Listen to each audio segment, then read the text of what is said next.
कक्षा 10 अध्याय संसाधन एवं विकास रिवीजन का प्रयास करते हैं।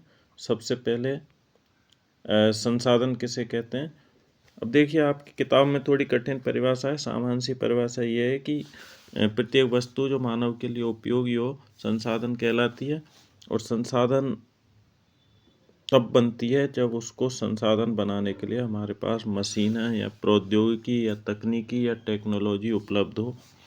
यानी कोई भी वस्तु संसाधन तभी बनती है जब मानव उसको संसाधन बनाने के योग्य है, यानी उसके पास इस तरह की मशीनें हैं कि वो संसाधन को संसाधन बना सके। अब संसाधनों का जो वर्गीकरण है, आप देखिए स्क्रीन पर,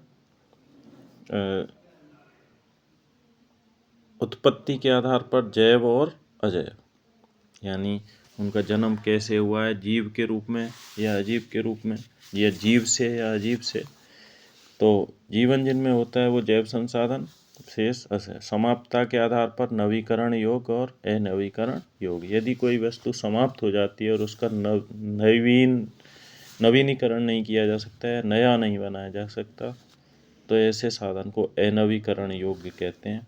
जबकि जो फिर से प्रकृति द्वारा पुनः पूर्ति जिसकी होती रहती है वो नवीनीकरण योग्य या नवीकरण योग्य संसाधन कहलाता है।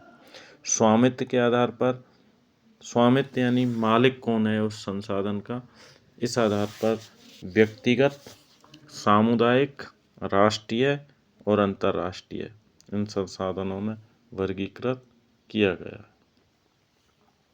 विकास के स्तर के आधार पर संभावी, विकसित, भंडार और संचित कोष।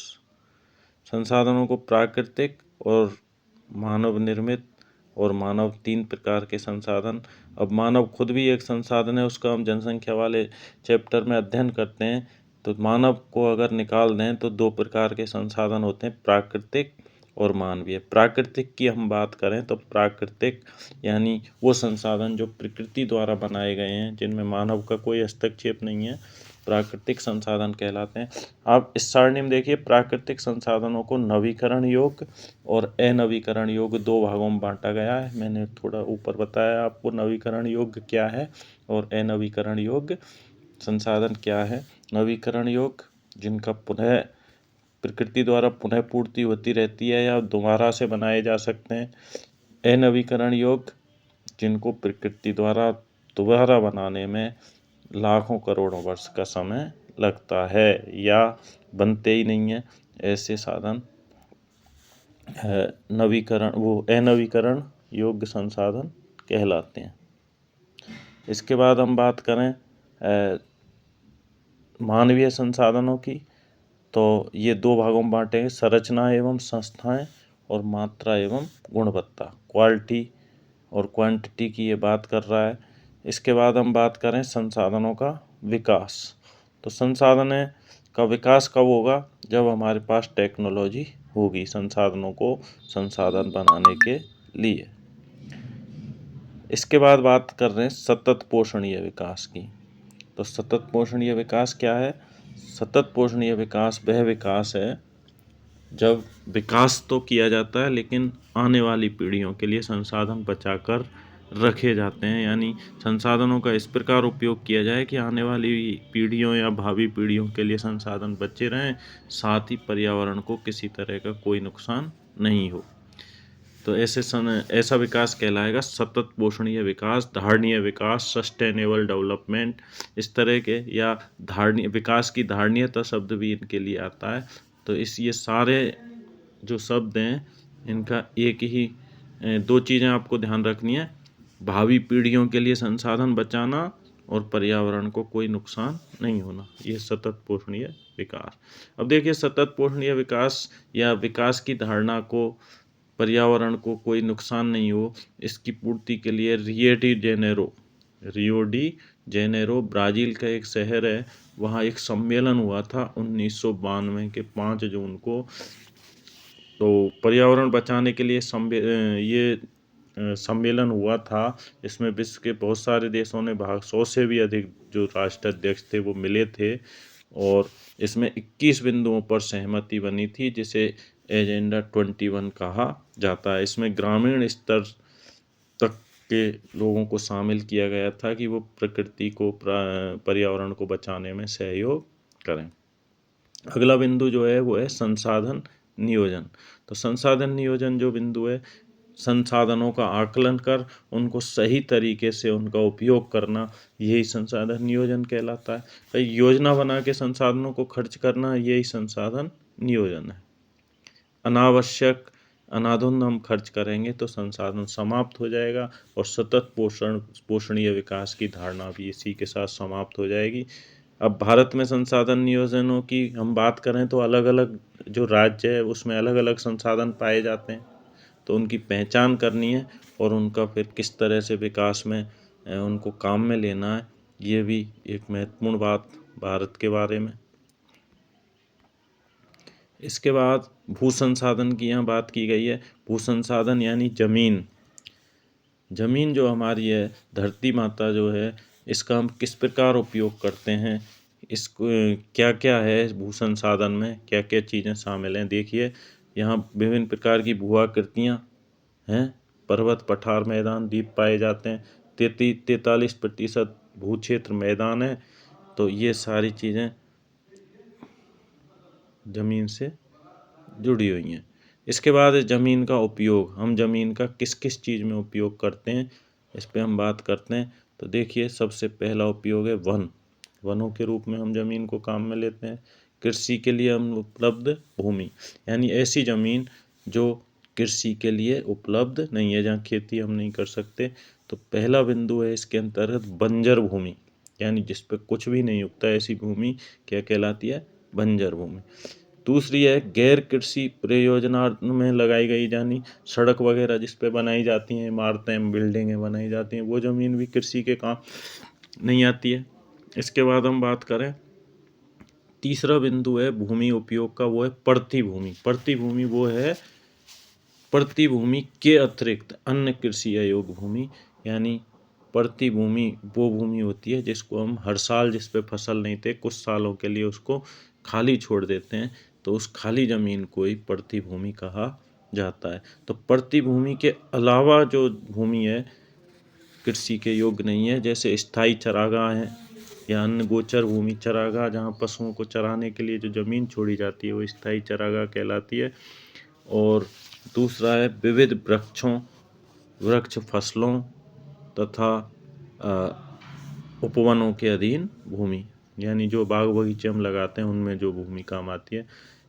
तीसरा है कृषि योग्य बंजर भूमि, जहाँ 5 से अधिक वर्षों से खेती न की गई हो, 5 से ज़्यादा सालों से जहाँ खेती नहीं की गई हो, ऐसी भूमि भी पड़ती भूमि के अतिरिक्त अन्य कृषि अयोग्य भूमि में आती है। चौथा है पड़ती भूमि। पड़ती भूमि की मैं अभी बता रहा था, पड़ती भूमि वो है जिसको हम जिसको हम खाली छोड़ देते हैं 1-2 साल के लिए, जिससे हमारी जो फसल है, या तो पानी की कमी की वजह से, या हम फसल को उपजाऊपन ज़मीन का वापस लाने के लिए ज़मीन को पड़ती छोड़ते हैं। तो वर्तमान पड़ती, जहाँ 1 वर्ष या उससे कम समय से खेती न की गई हो, वो वर्तमान पड़ती कहलाती है। और जहाँ एक अन्य पड़ती भूमि की हम बात करें, जहाँ 1 से 5 कृषि वर्ष से खेती न की गई हो। इसके बाद है शुद्ध बोया गया। इन सब के अतिरिक्त, ये जो 4 प्रकार के बिंदु मैंने ऊपर बताए, इन सब के अतिरिक्त जो ज़मीन है वो कहलाती है शुद्ध निवल बोया गया क्षेत्र, यानी जिस पे हम खेती करते हैं, खेतों से हर साल फसल लेते हैं, जिसको हम खाली नहीं छोड़ते, वो कहलाती है शुद्ध बोया गया क्षेत्र। तो ये भारत में भू उपयोग की बात की गई है कि भारत में ज़मीन का किस प्रकार किन किन चीज़ों में उपयोग किया जाता है। इसके बाद आती है ज़मीन जो हमें फसल देती है, अन्न देती है, उसका निम्नीकरण और संरक्षण, यानी उसमें जो अपर्दन वगैरह होते हैं उससे ज़मीन का उपजाऊपन समाप्त हो रहा है, उससे किस प्रकार उसका संरक्षण किया जाए, इस पे इस अध्याय में बात की गई है। इसके बाद अगला जो संसाधन है वो है मृदा संसाधन। भूमि संसाधन के बाद अगला संसाधन मृदा। भूमि में ही जो मिट्टी होती है वो मृदा कहलाती है। मिट्टी को बनने में कुछ सेंटीमीटर मिट्टी को बनने में लाखों वर्ष लग जाते हैं। तो मिट्टी को भी बचाए रखना ज़रूरी है। एक बार अगर इसका उपजाऊपन समाप्त हो गया तो ज़मीन बंजर हो जाएगी, इसलिए ज़मीन का उपजाऊ होना भी अति आवश्यक है। ये देखिए, इसकी मृदा की परिच्छेदिका दी गई है, इसको ऊपर से नीचे की तरफ काट के दिखाया गया है। तो ऊपरी स्तर की जो मृदा है, जिसमें घास फूस मिट्टी वगैरह घास फूस वगैरह रहते हैं, वो ऊपरी स्तर की मृदा है। इसके बाद नीचे इसकी सिल्ट मतलब बारीक जो मिट्टी है वो है। फिर नीचे कठोर चट्टानें हैं और अक्षय रहित, ये ऐसी चट्टानें आधार चट्टान जिनके अंतर्गत पानी नहीं पहुंचता। इस तरह से ये कई सारी परतें मृदा परिच्छेदिका की बताई गई। इसके बाद मृदाओं के वर्गीकरण की बात की गई है। वर्गीकरण क्लासिफिकेशन यानी कितने प्रकार की मृदा होती है। तो सबसे पहली मृदा है जलोढ़ मृदा। देखिए, इसके शब्द पे अगर हम बात करें, जल प्लस उड़, जल के द्वारा लुढ़का कर लाई गई जो मिट्टी है, नदियों के द्वारा जो मिट्टी लाई जाती है, वो जलोढ़ मृदा कहलाती। तो संपूर्ण जो उत्तरी भारत है, वहाँ नदियाँ 12 मासी हैं, वो अपने साथ मिट्टी लाती रहती हैं। बांगर और खादर के रूप में जो नई जलोढ़ है वो खादर कहलाती है, पुराना जो जलोढ़ है वो बांगर कहलाता है। तो इस तरह से ये काफ़ी उपजाऊ मिट्टी होती हैं, क्योंकि ये हर साल आती हैं नदी के पानी के साथ। दूसरा है काली मृदा। काली मृदा यानी काली मिट्टी, ये ज़्यादातर पठारी क्षेत्रों में पाई जाती हैं। इसको रेगर मृदा भी कहते हैं। यहाँ पे ज़्यादातर मूंगफली या कपास की फसलों के लिए उचित समझी जाती है, इसलिए इसको काली कपास मृदा भी कहते हैं। ज़्यादातर ये किन राज्यों में है? ये दक्षिण भारत के कुछ राज्यों, महाराष्ट्र, सौराष्ट्र, मालवा, मध्य प्रदेश, छत्तीसगढ़ के पठार पर पाई जाती है। इसके बाद हम बात करें लाल और पीली मिट्टी। ये दक्कन पठार के पूर्वी और दक्षिणी हिस्सों में रवेदार आग्नेय चट्टानों पर कम वर्षा वाले भागों में विकसित हुई है। ये कम वर्षा जहाँ होती है वहाँ पे ये विकसित हुई है। अगली मिट्टी है लेटराइट। लेटराइट मिट्टी केरल साइड में जहाँ ज़्यादा बरसात होती है वहाँ पे ईंट के कलर ईंट जैसा कलर होने के कारण इसको लेटराइट मिट्टी, ये लेटर शब्द से बना है, लेटराइट मिट्टी इसको कहा जाता है। ज़्यादा वर्षा की वजह से इसका निक्षालन होने से ये मिट्टी बनती है और ये इसमें काजू और गरम मसाले वगैरह, कॉफ़ी वगैरह की फसल ज़्यादा ली जाती है। अगली फसल है मरुस्थली मृदा यानी रेतीली मिट्टी। ये ऐसे क्षेत्रों में जहाँ ज़्यादा तापमान होता है और बरसात कम होती है, वहाँ पर ये मिट्टी पाई जाती है। इसमें बाजरा वगैरह की फसलें ही हो पाती हैं। ज़्यादा ये पानी की अगर इसके लिए उपलब्ध हो जाए तो इसमें फसलें ली जा सकती हैं, लेकिन ये ऐसे क्षेत्रों में होती है जहाँ कम पानी की फसलें ही ली जा सकती हैं। अगली है वन मृदा। पहाड़ी और पर्वतीय क्षेत्रों में, पेड़ पौधों वाले क्षेत्रों में ये मृदा पाई जाती है। इसमें ह्यूमस नहीं होता है। अब ये मृदा के प्रकार हो गए। इसके बाद हम बात करते हैं मृदा अपरदन और संरक्षण की। मृदा का अपरदन यानी मृदा की ऊपरी परत का हट जाना या उसका उपजाऊपन समाप्त हो जाना या उसमें फसलें पैदा नहीं होना, ये मृदा का अपरदन है। और इसका संरक्षण कैसे किया जाए, इसके लिए बहुत तरीके बताए गए हैं, लेकिन इसमें जो एक अवनालिका शब्द आ रहा है उस पर हम बात करें तो मृदा में जो नालियाँ बन जाती हैं पानी के कटाव की वजह से, वो अवनालिकाएँ कहलाती हैं। खासकर चंबल नदी के क्षेत्र में अवनालिकाओं वाले क्षेत्र को उत्खात भूमि कहा जाता है। ऐसे क्षेत्रों में समोच्च जुताई करके और या सोपान सीढ़ीदार खेती करके और ज़मीन के कटाव को रोका जा सकता है।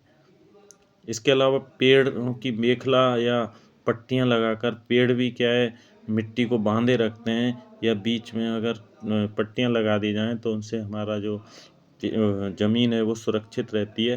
तो ये विभिन्न उपाय अपनाकर हम अपनी ज़मीन का उपजाऊपन सुरक्षित रख सकते हैं।